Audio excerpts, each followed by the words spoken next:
The year 1899 saw the Canadian Pacific Railway poised to construct a railway hotel in Winnipeg following the completion of their Transcontinental Railway in 1885, ushering in a new era across the prairies.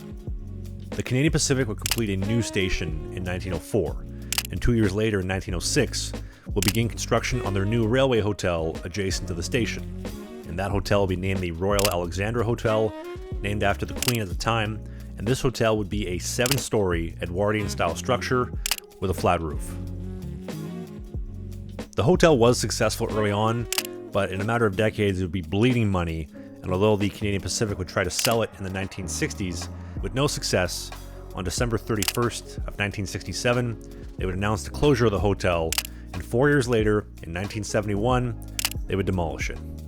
And the biggest reason was the same issue that Winnipeggers had told the Canadian Pacific from day one, is that the area sucked. And although it wasn't the greatest, when they removed passenger service completely in 1978 in favor of today's Winnipeg Union Station, the area took an absolute nosedive. And when you take a look at the surroundings today, you can kind of see why a luxury hotel was doomed from the start. The Canadian Pacific station itself actually still stands today,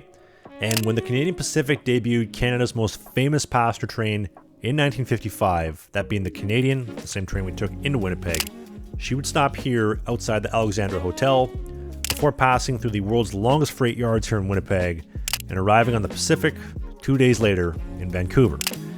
And although the interior of the station is, if you ask me, pretty run down, the exterior